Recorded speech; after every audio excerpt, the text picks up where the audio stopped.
So hello fellow Earthlings. This is Earthling 6455463728. And today I want to talk about Joe Rogan's guest, Tim Dillon, comedian Tim Dillon, and about some of the interesting things that they got into. Before I go into that, I again want to introduce myself. My name is Earthling, that's my stage name, and I see myself as a kind of a life hacker, basically. I feel like I've hacked my life to get some of the solutions and goals that I wanted to achieve achieved. Like I lost 85 pounds. I quit smoking. I sculpted my body by doing high intensity training, interval training. I've gone to places like Japan, Korea, the Grand Canyon, the Louvre, the Eiffel Tower, and I've done some interesting things like I became a private investigator of sorts in order to save my mother from insurance fraud that somebody else was perpetrating on her. Yeah, that's about it for me. So yeah, Joe Rogan was talking to Tim Dillon, and two things that I wanted to bring up. One, Joe Rogan's moving to, he says it now, Austin, Texas, and he thinks it's a great place to move to, and he's saying that high density population centers not a great place to be in when things are going bad, when things are going south. And I can understand that. I can appreciate where he's coming from. There might be riots, might be looting, burning.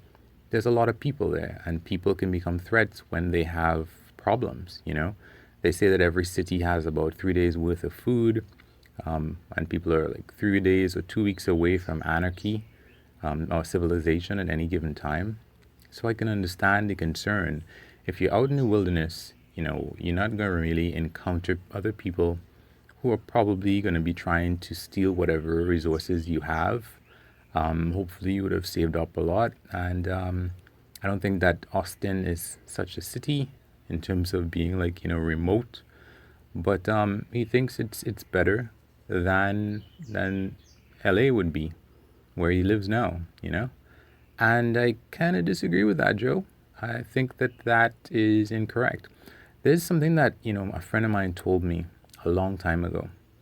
He said that his father used to tell him, always take the king's road rather than the peasant's road. And the meaning of that is that the king's road, or the path, that I guess that's already beaten, it's usually going to be clear. It's not going to be overgrown. It's not going to have a whole bunch of problems. If you take the peasant's road, you might find that it's completely overgrown, impassable, because people don't use it that much.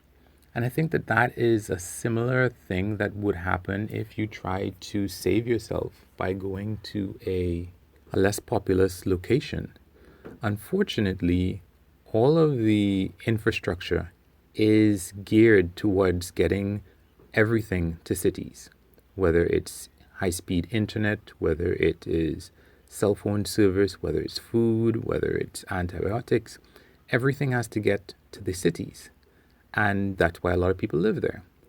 But the problem is that once you go to, some place that's a little bit off the beaten path, you are dealing with that from day one. That is where you're at, even if nothing ever happens. You're already at in many ways, a kind of a substandard point of living. If you ever have, heart surgery or any kind of emergency, you're going to have less doctors there. They're going to have probably less medicines that are there. The expertise of the doctors is going to be less. And all of that's because there are less people, If there's a problem, let's say, with respect to food, there's not going to be this infrastructure and delivery in place to deliver all of this food to you in case of a problem. If things are already bad,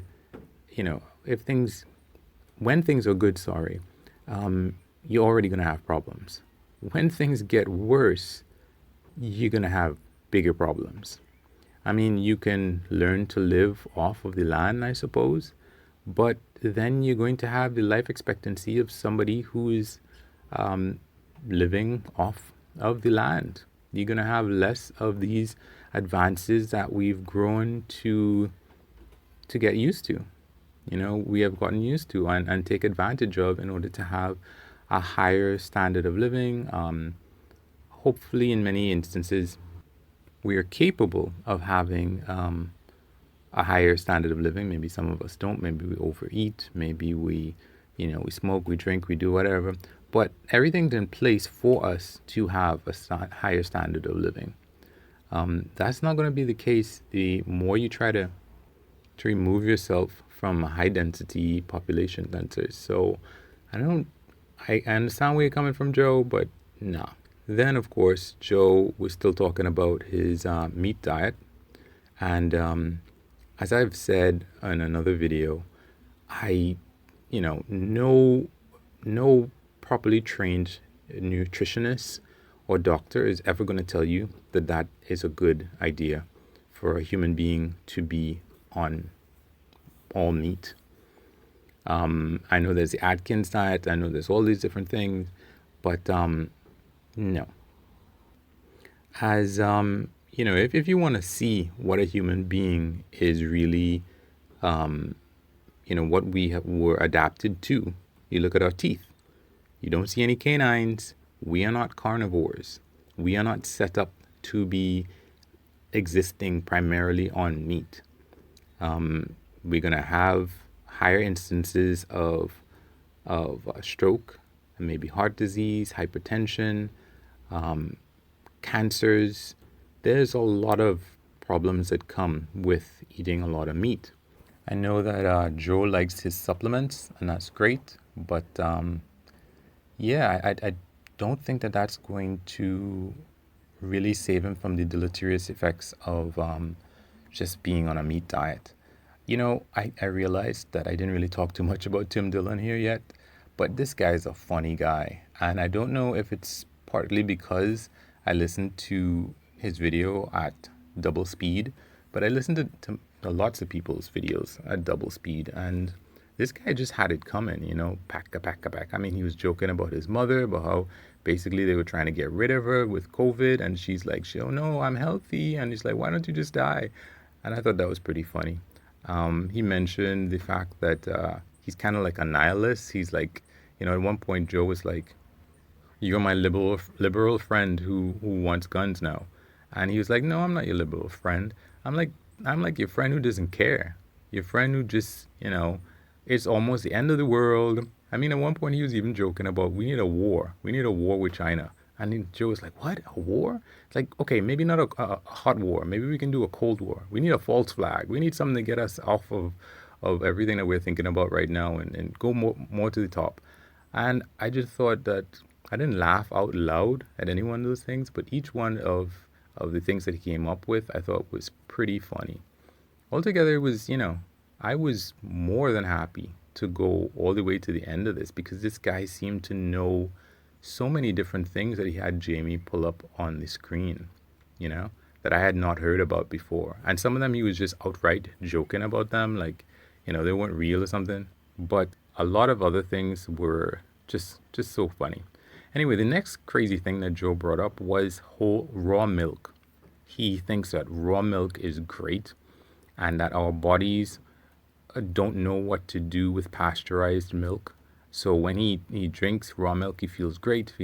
Now, for those of you who don't know, milk is normally pasteurized. That means that it's, as far as I know, it's flash heated to kill bacteria and whatever else might be in the milk.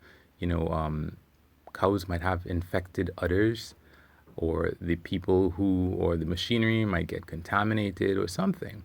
So in order to prevent us getting sick, we pasteurize most milk, or all milk, except for the milk that Joe gets. But Joe thinks that raw milk is better for your body because your body knows what to do with milk. Well, there are people whose bodies have been adapted.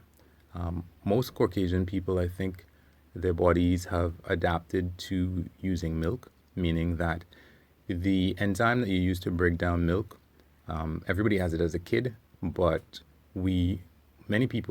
most people, humans, get rid of that enzyme. So what happens is that we don't break down the milk, or those of us without the enzymes, we don't break down the milk, and it passes, into our lower intestines, and the bacteria there are like, oh, you bought me something. This is so great. And they multiply and create gas and discomfort and nausea and all this other stuff. And you can get sick. So Joe thinks that our bodies collectively, I don't know if he knows much about how this works, and that some people, some groups of people, yes, their bodies have evolved per se or adapted to create the enzyme that breaks down this milk all throughout their lives, and they can take advantage of it. But many people's bodies do not.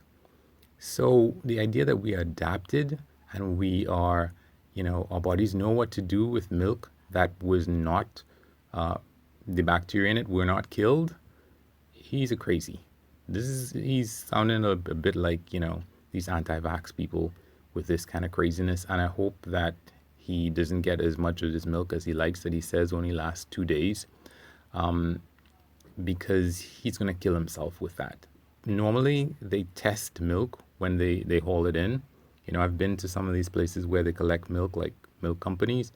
And if there's too much bacteria when they test your milk that they collect from a farmer, they tell that farmer, sorry, we're not going to take your milk anymore. What Joe Rogan is essentially saying is that, how people didn't used to wash their hands? That was better for us. That whole thing. And now, when we wash our hands, the bacteria that was on our hands from when we used the bathroom and we did everything else, that's good for us. Our body knows what to do with food that has bacteria in it. And, the food, it might spoil, it might go bad quickly, but that's a sign that it's good for us. Joe, you're a nut.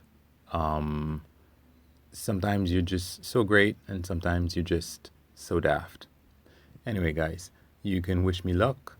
You can like or unlike and comment. And you can also subscribe or share. And if you don't feel like doing any of those, you can also do nothing. Peace.